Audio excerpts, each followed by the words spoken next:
In the Garden of Eden, Adam is created and given dominion over the creation of the Most High. He's given a field to tend for the crops and is allowed to name the animals. The Most High sees Adam not having a suitable mate like the other creatures he created, so he made a woman for him. The woman was not made in the image of God, but in the image of the man Adam. The woman was not identified as Adam's partner or equal, but as a helpmeet or suitable helper. Being a helper means you are there for the purposes of the one you are helping. You do not have your own agenda. Their agenda is your agenda. We know the rest of the story, how the serpent went to Eve and convinced her to eat the forbidden fruit. The Most High found out about this, and when given Adam his punishment, he said, "Because you listened to your wife." Does this mean we should never listen to anything our wives say to us? That's not what this is saying. Rather, it is saying we should not allow our wives to dictate terms. The Most High did not have to say, "Because you listened to your wife." He only needed to cite Adam eating the forbidden fruit. But the Most High wanted to point out how Adam is not supposed to allow the woman to dictate terms. What would happen if Adam refused to eat the forbidden fruit along with Eve? I'll venture a guess. He destroys Eve and makes another woman for Adam. The point I'm making here is the first simp, or beta male, was Adam. Also, any time a woman is given power, it leads to a negative result. The so-called black community of today is matriarchal. Women run the yard, and the black community is a dumpster fire, to say the least. We own and control nothing. We're lampooned in media, vilified in the news, ignored in politics, and abused by the judicial system. We have no socio-political standing and no socio-economic footing. Every now and then we'll make waves, but they're short-lived and have little impact. The reason this is happening is because the women run the show. This is not to say women are stupid or incompetent. What I will assert is women are operating well beyond their capacity as women. If I put a dog behind the wheel of a car and the car crashes and is totaled, and the police come to look at the wreckage, only to find a dog in the driver's seat, no one is going to scold the dog for crashing the car. They will instead ask, who was the person who put a dog behind the wheel of this vehicle? Am I now comparing a woman to a dog? No. I'm comparing a woman's ability to lead the community to a dog's ability to drive a car. Allowing women to be the heads of the community is a ticket to disaster, because this is not what women were created for. They're not leaders. They're helpers. The people created to be the assistants aren't meant to run the company. We've allowed them to run it and have gotten the result anyone would expect. This is the reason our enemies promote feminism heavily in our community. They know full well such a social dynamic will destroy the village. Men are the ones meant to be the heads of the tribes, and women are to simply obey. Again, women are not our partners. They are our helpers. A partner is an equal and separate entity, working with another entity to accomplish a goal. The Most High did not make women to be our partners. Depending on who you ask, men and women have been on the planet together for a very long time. Some say millions of years.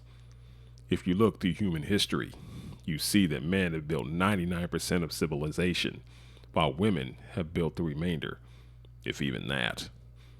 How can you have two equal parties together for so long, where one builds virtually everything and the other does virtually nothing? Some like to bring up childbirth, but women cannot reproduce without a man's sperm. Childbirth is the one thing men and women must do together. Everything else, a woman is not required. Civilization has been built without the help or input of women. Everything we see and use was built by men, not women. This is what being made in the image of God is about. In the beginning, God created. And he gave the man the power to create as well by making him in his own image. The woman is in the image of man, which is why she can bring forth the man's seed to create new life. Paul told us women will be redeemed through childbearing. Paul understood where a woman's value comes from in playing her part in furthering society. Take away sex and childbearing and ask, what does a man need a woman for? The answer is nothing. Ask the same for the man. What does a woman need a man for? Everything. James Brown said it's a man's world, and he was right, because it was a man who built it. The best thing, the only thing, a woman can do for a man is obey him. It was Jesus, the co-creator of existence, who said, "If you love me, follow my commandments." The way you can show love to the Father and the Son is to obey. The Most High gave us a law and told us to obey it. The two greatest commandments are to love God and love your neighbor. And Jesus tells us to love him means to obey him. The Apostle Paul tells us of the hierarchy of power. The Most High is head of Jesus. Jesus is the head of man, and man is the head of the woman. Jesus said he did nothing other than what he sees the Most High doing, and his words were not his own, but that which the Most High told him to speak. Jesus told us we are to obey his words, and it is only logical. Women must obey our words. The Most High created Jesus, who in turn created the heavens and earth under the Most High's command, and he also created us. Women came from us, as Eve was taken from the rib of Adam. Chaos in our community has ensued due to a total lack of order. The only thing mankind can do for the Most High is obey him. And the only thing a woman can do for a man is obey him. Paul telling us how it is a shame for a woman to speak in the church wasn't a law against women preaching, or even saying women must remain silent during the church service. It was to explain how women being in the seat of authority leads to chaos. Women need to be in a place of subjection to their men. You don't need to argue with them to establish authority. The Most High gave us a law to follow and stated the benefits and consequences of obeying and disobeying that law. There was no argument or back and forth. If you obeyed, you would be rewarded. If you disobeyed, you would be punished. Your boss isn't going to argue with you about your tasks at your job. When you were hired, you went through an orientation on your expected tasks for that job. If you do them, you maintain employment. If you don't do them, your employment is terminated. They won't argue with you, and they don't need to. They simply get rid of you and install your replacement. Women must be treated the same. If the woman you are with is not obeying you, you need to terminate the relationship. Modern men destroy the village by tolerating insubordination from women in the name of sexual access. A woman's vagina should never hold such power. If it does, it means the men are weak, and the women will not respect you if you let this happen. A woman doesn't have to obey the man she's with, but if she can't obey that man, she needs to leave that man and find a man who she will obey. A man should not allow a woman to be in his presence if she does not obey. When it comes to respect, the first person who must respect you is you. This involves not tolerating certain things. Don't go back and forth with women. They need to understand what their purpose and tasks are for being in your presence. If she refuses to fulfill the task, she must be banished from your presence. Tolerating insubordination from women is hazardous to everyone. You destroy yourself, you destroy the woman, you destroy your children, you destroy the village. Take a look at the state of our community and the family structure if you need proof. Tolerating insubordination from a woman is not an innocuous thing, just like not training your dog is not an innocuous thing. If you don't want your dog or your woman to tear things up, you must train them. How do you do this? As I already mentioned, the woman who you choose to invest in needs to go through an orientation. This woman needs to have a purpose for being in your life It has to be more than your cure for loneliness. When she's with you, she needs to be busy on the things you have her to do. There needs to be tasks, objectives, and structure. Women actually want this and will respect you when you assert structure and purpose for your relationship with her. At your job, when you're on the clock, you're on task. Your woman must do likewise. There are no 50-50 romantic relationships. A general is not 50-50 with the private. The boss of the company is not 50-50 with his employees. A man cannot be 50-50 with his woman because you corrupt a woman when you cede power to her. You can and should give her privileges, but you can never give her power. Nature itself tells us that women should submit to men. Look at our anatomy when related to our sexuality. A woman who becomes aroused becomes moist and self-lubricated in her vaginal cavity. A man who's sexually aroused sees his shaft grow in size and firmness. The rod goes into the cavity and expels the seed into the woman.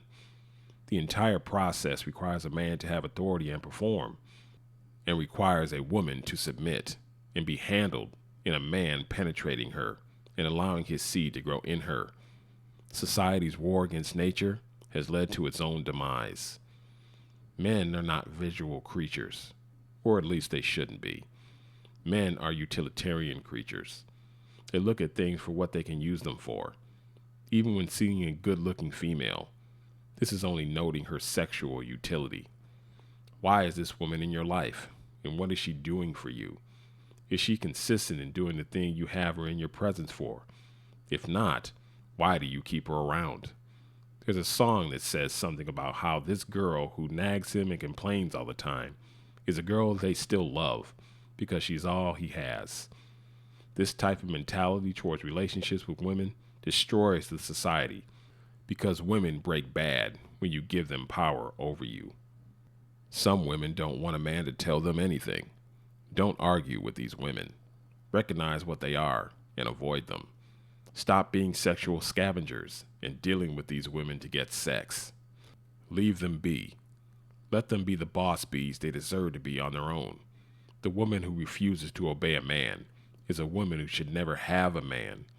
She won't have to worry about a man telling her anything if she never has one, at least until she goes to her job and does everything her male boss tells her without complaint. Interesting how these boss bee women will argue down their men, but won't have a single word of contention for their male boss. If women want to have satisfying relationships with men, they need to find a man they are willing to submit to. If the man you're currently with is not a man you will submit to, you need to leave. The best thing you can do for the both of you is leave. Romantic relationships are actually quite simple. They have been made difficult because we've been lied to our whole lives through TV, music, and literature. Many of the classic love songs we know and love border on idolatry. Have you analyzed the lyrics of your favorite love songs? Women being deified in these songs, and men seeing themselves as worthless creatures without these women in their lives. Making songs noting the beauty of creation is one thing. Making songs to put creation over you as Lord and Master is another. We know about the Barry White song where he says his woman is the first, the last, his everything. A woman is not on Jesus' level as the Alpha and Omega. This borders on a violation of the second commandment, which prohibits worshiping the creation. Obedience and submission is not a bad thing. Obeying a righteous king will never hurt anyone. Feminism wants you to believe obedience is a form of oppression, when in truth it brings harmony between a superior being and an inferior being. We as human beings are inferior to the Most High who created us. Women are inferior to men, who they are made from and placed under by the Most High. For the dynamic to work, the superior must maintain and manage their higher position, and the inferior must recognize and submit to their lower position. In the same way, the Most High cares for us and gives us what we need when we obey Him. The man will give the woman the love and care she needs when she obeys him. This is the dynamic Paul described for marriage to the church in Ephesus. The Most High is a simple God. He gave us simple things to follow. He's not the author of confusion. Fools Rush In was the title of a romantic comedy from the late 90s, and scripture tells us what we don't know can destroy us. Henry Ford, on the color of the Model T vehicle he manufactured, said, "The car can be any color you want, as long as it's black. A woman can be whatever she wants, as long as she obeys."